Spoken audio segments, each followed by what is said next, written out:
Hello दोस्तों, आप सभी का my YouTube channel P1 computer education में स्वागत है। ये हमारा फर्स्ट पार्ट है। इस वीडियो में हम बात करेंगे कंप्यूटर के इंट्रोडक्शन एवं जनरेशन के बारे में। आप कोई सा भी कंप्यूटर कोर्स करें, आपको शुरू में यह जानना ही होता है कि कंप्यूटर क्या है, कंप्यूटर का फुल फॉर्म क्या है, कंप्यूटर की कितनी पीढ़ियाँ हैं, कौन सी पीढ़ी में क्या हुआ था। सो गाइस, हम इस वीडियो में बात करेंगे कंप्यूटर के इंट्रोडक्शन एवं उसकी जनरेशन के बारे में। तो चलिए हम स्टार्ट करते हैं। अब हम बात करते हैं कंप्यूटर की। कंप्यूटर शब्द की उत्पत्ति कंप्यूट नामक शब्द से हुई है, जिसका अर्थ है गणना करना।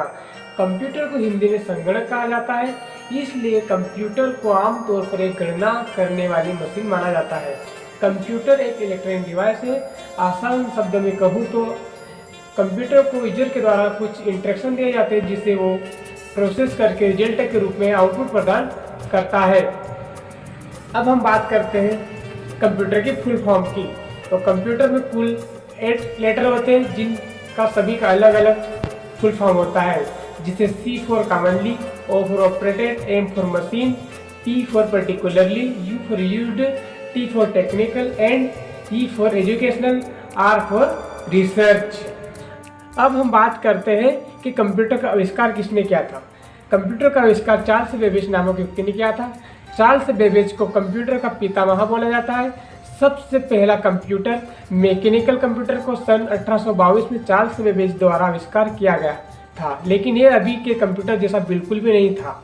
वहीं सन 1837 में चार्ल्स बेबेज ने पहला जनरल मैकेनिकल कंप्यूटर पर्पस किया था, जिसका नाम रखा एनालिटिकल इंजन। कंप्यूटर का आविष्कार 19वीं सदी में चार्ल्स बेबेज नामक एक प्रसिद्ध मैथमेटिक्स प्रोफेसर ने किया था, जो कि एक जनरल पर्पस कंप्यूटर था, लेकिन पैसे की कमी होने के कारण वह इस काम को पूरा नहीं कर सका। अब हम बात करते हैं कंप्यूटर की पीढ़ियाँ की। जिस प्रकार हम मनुष्य की पीढ़ियाँ होती है, ठीक उसी प्रकार कंप्यूटर की भी पीढ़ियाँ होती है। इसकी शुरुआत 1940 से शुरू की गई थी। हर एक पीढ़ी के अंतर्गत कंप्यूटर में कुछ न कुछ विकास किया गया। पहले कंप्यूटर आकार में बहुत बड़े बड़े हुआ करते थे, उसकी पीढ़ियों के विकसित होने के साथ साथ छोटे छोटे होने लगे और आज इसका आकार बहुत ही छोटा हो गया था। हम बात करते हैं कंप्यूटर की फर्स्ट जनरेशन की, जो 1946 से 1956 तक चली थी। 1946 में पहली बार इलेक्ट्रॉनिक सर्किट तथा वैक्यूम ट्यूब की सहायता से बनी एनियक मशीन को कंप्यूटर युग का प्रारंभ माना जाता है। फर्स्ट जनरेशन के कंप्यूटर आकार में बहुत बड़े होते थे। इस जनरेशन में वैक्यूम ट्यूब जैसे अवयव का उपयोग किया जाता था, जिसकी विश्व संहिता बहुत कम थी। इन कंप्यूटर में ऑपरेटिंग सिस्टम नहीं होते थे तथा कार्य करने के लिए मशीनी लैंग्वेज के इंस्ट्रक्शन आवश्यक थे। इस जनरेशन में एनियक नामक कंप्यूटर का निर्माण हुआ। इस जनरेशन में एनियक के अलावा कई कंप्यूटर को भी विकसित किया गया है, जैसे 8सेक, इडवेक, यूनिवेक फर्स्ट आदि कंप्यूटर का इस जनरेशन में आविष्कार किया गया। इस जनरेशन की कुल कुछ मुख्य विशेषताएं भी थी। सीपीयू में क्रियाशील अवयव के रूप में वैक्यूम ट्यूब का विकास किया गया, जो कुछ समय तक कार्य करने पर ही गर्म हो जाती थी। ये फिक्स पॉइंट अरिथमेटिक का उपयोग करते थे, जिसमें दशमलव के 4 निर्धारित अंकों तक की गणनाएं संभव थी।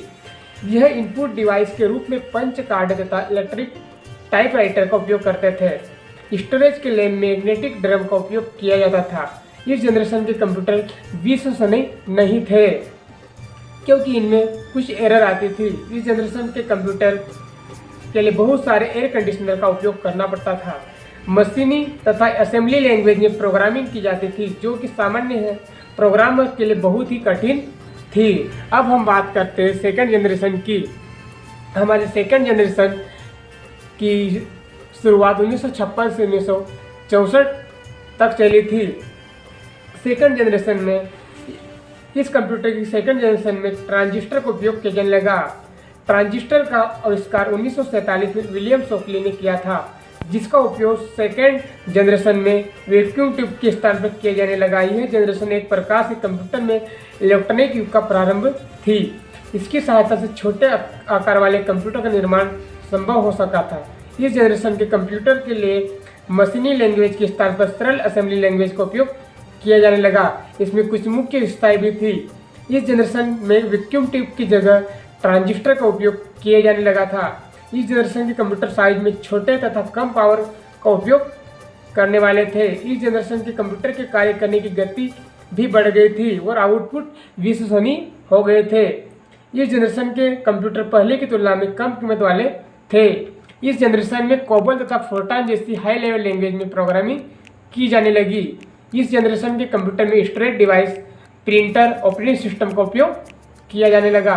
अब हम बात करते हैं थर्ड जनरेशन की, जिसकी शुरुआत 1964 से 1971 तक चली थी। इस जनरेशन की शुरुआत 1964 में हुई थी।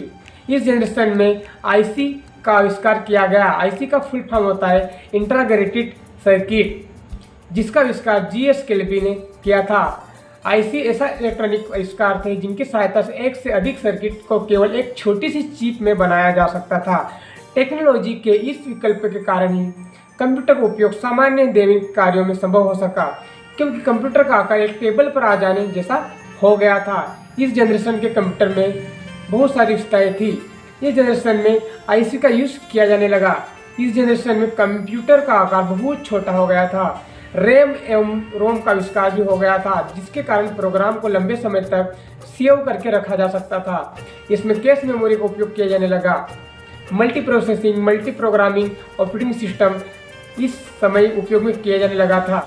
अब हम बात करते हैं चतुर्थ पीढ़ी मतलब फोर्थ जनरेशन, जिसकी शुरुआत 1971 से हुई थी और 1985 तक चली थी। इस तकनीक की सहायता से जनरेशन में आईसी की ओर अधिक विकसित किया गया, जिसे लार्ज इंटीग्रेटेड सर्किट कहा जाता है।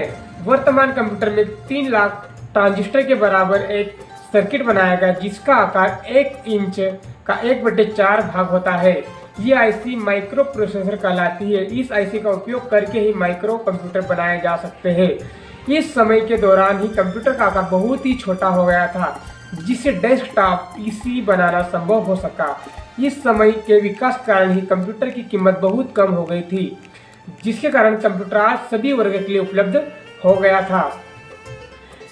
ATTR 8800 सबसे पहला माइक्रो कंप्यूटर था, जिसे मिट्स नामक कंपनी ने बनाया था तथा इस कंप्यूटर पर बिल गेट्स ने बेसिक लैंग्वेज को स्थापित किया था, जिसके कारण बिल गेट्स ने माइक्रोसॉफ्ट कंपनी की स्थापना की थी, जो विश्व में सॉफ्टवेयर बनाने वाली सबसे बड़ी कंपनी है, जिसका कारण बिल गेट्स को ऑनर ऑफ कंप्यूटर कहा जाता है।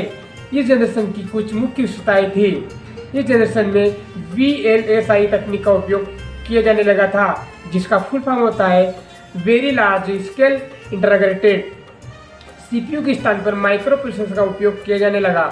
CPU के साथ ही कैश मेमोरी का भी उपयोग किया जाने लगा। मुख्य प्रोसेसर के साथ ही सहयोगी प्रोसेसर भी उपयोग किए जाने लगे। इस जनरेशन कंप्यूटर अपनी उपयोग आकार कारण पीसी कहलाने लगे। पीसी मतलब पर्सनल कंप्यूटर। अब हम बात करते हैं 5वीं पीढ़ी की मतलब 5th जनरेशन, जिसकी शुरुआत 1985 से हुई थी और अब तक चल रही है। 5th जनरेशन में इस कंप्यूटर की जनरेशन में वर्तमान तथा भविष्य के कंप्यूटर को रखा जाता है।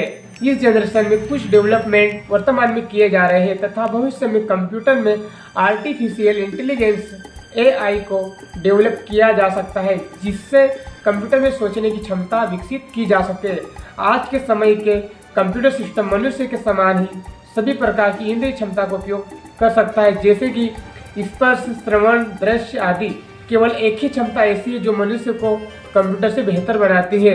वह क्षमता है अपने पुराने अनुभवों के आधार पर किए जाने वाले कार्य में सुधार करना। यह क्षमता इंटेलिजेंस कहलाती है, जिसका उपयोग कंप्यूटर नहीं कर सकता है।